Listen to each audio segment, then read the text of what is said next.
Muito obrigada ao Leandro Rossi e à Priscila Matsumoto.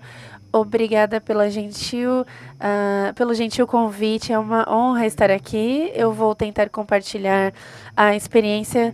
Bom, a Debra Chile tem 25 anos. Nós temos uma jornada larga aí ao longo do tempo. E nós temos muito orgulho desse trabalho que a Debra Brasil tem feito. Bom, próximo slide, por gentileza. Bom, nós falaremos sobre a magnitude da questão.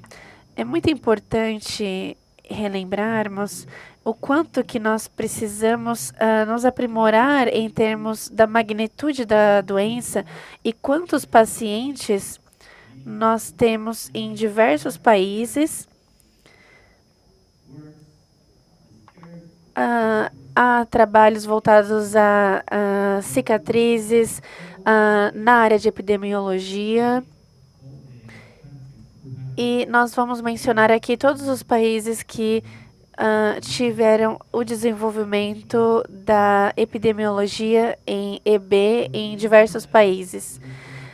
Relembrando que nós falaremos sobre a EBS, a EBJ e também as demais. Então, por que é tão importante ter os dados epidemiológicos a respeito da EB? Em primeiro lugar, a respeito do impacto da doença nos cuidados da saúde e de suas também identificação das tendências. E como que a doença vem se desenvolvendo no país. Desenvolver políticas públicas também é um dos pontos mais importantes. Nós precisamos encorajar, fortalecer essa mentalidade com os representantes políticos em cada localidade. Porque nós precisamos oferecer todos os materiais necessários para esse cuidado. Nós precisamos ter uma epidemiologia que siga à risca isso em cada localidade. Além de tudo, uma correta execução de ensaios clínicos também é importante, além de tratamentos com relação à EB. Nós precisamos ser parte desses ensaios clínicos, nós precisamos oferecer tratamentos clínicos mais avançados e também pensar nessa estimativa de pacientes que podem se beneficiar dessa intervenção ou terapia. Como eu mencionei, nós temos diversas publicações, mas não todas são bem executadas. Tem algum viés em algum momento nas publicações e é importante selecionar os artigos científicos que realmente tenham que elas tenham um registro cuidadoso em cada país. Nós sabemos que a quantidade de pacientes no estudo por localidade também é importante. Pelo menos 200 em cada país é bom, mais do que 1.000 também é um número excelente para um trabalho científico. Nós precisamos certificar o diagnóstico a partir de sintomas clínicos, imunohistoquímica, microscopia eletrônica e testes genéticos. Nós precisamos de anos de observação, incidência, técnicas bioestatísticas corretas e verificar quais são os artigos que estão superestimando a forma menos grave das estimulações. Isso também está em diversos artigos científicos. E considerar também todos os tipos de EB, porque em muitas situações eles não estão inteiramente mencionados nos artigos científicos. Essa próxima tabela é da Cristina, da Alemanha. E esse artigo fala da quantidade de pacientes pesquisados na Alemanha. A publicação fez uma comparação nessa tabela. Qual foi a incidência e qual foi a prevalência da doença nos países estudados. Essa é uma visão geral da EB aqui nas localidades. Nós falaremos sobre as incidências, que são os novos casos dos recém-nascidos, e falaremos também da prevalência, que seria o número exato de casos presentes e ocorrendo nas localidades. Bom, o Chile, vou mostrar aqui para vocês, nós temos uma quantidade de pacientes confirmados com a doença. E nós temos todos os tipos de EB detectados. O mais frequente é o distrófico. Essa tabela é bem longa, eu vou falar sobre isso também. Nós selecionamos 4 artigos muito bons na área de epidemiologia.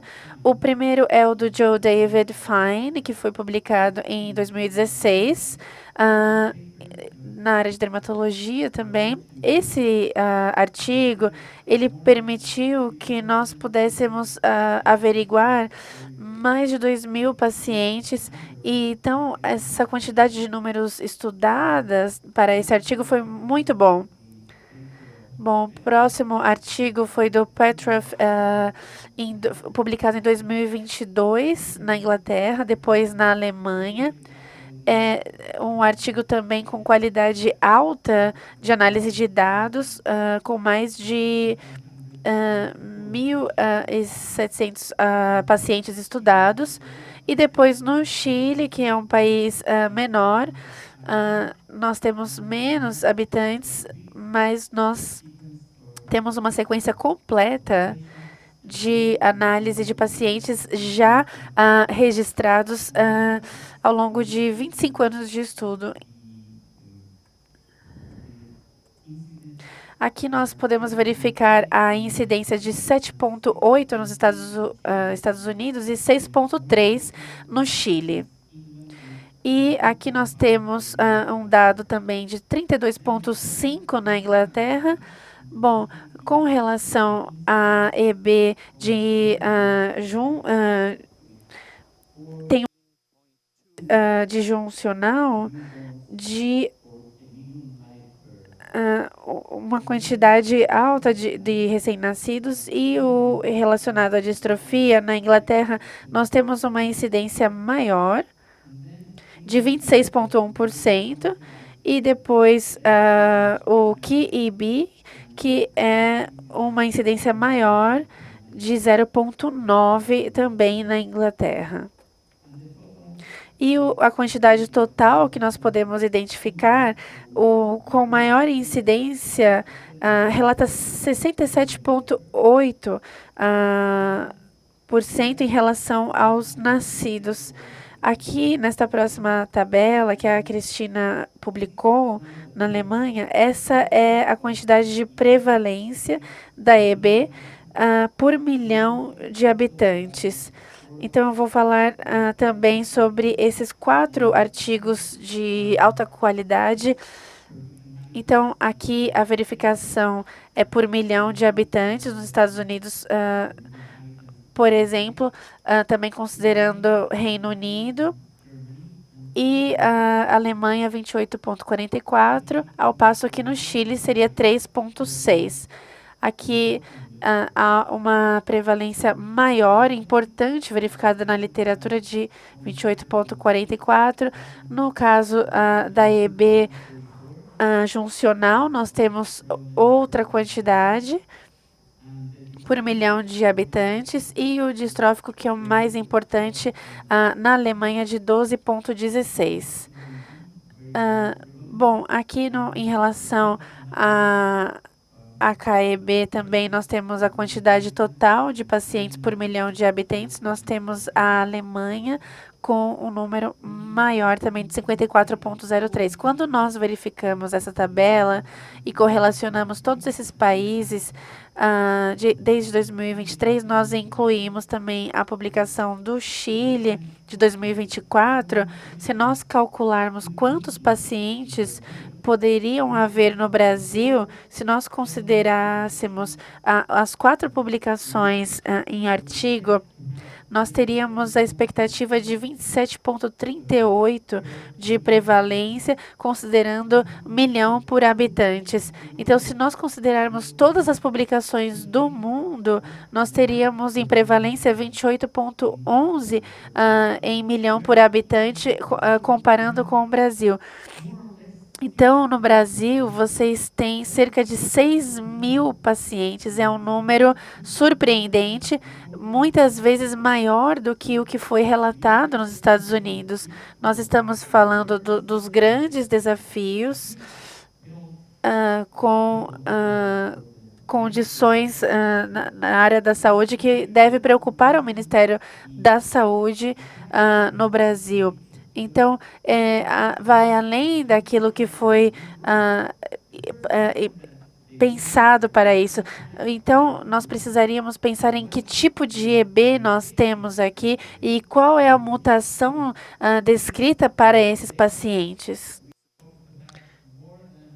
Então, nos dados, nós temos mais de 1.700 casos de EB distrófica no Brasil. Isso é um número impressionante. É importante para as empresas que provêm cuidados de saúde, porque claramente é o país de maior relevância na região das Américas. Essa é a equipe que nós temos no Chile. E, mais uma vez, muitíssimo obrigado pelo convite, por estar aqui. Muito obrigado.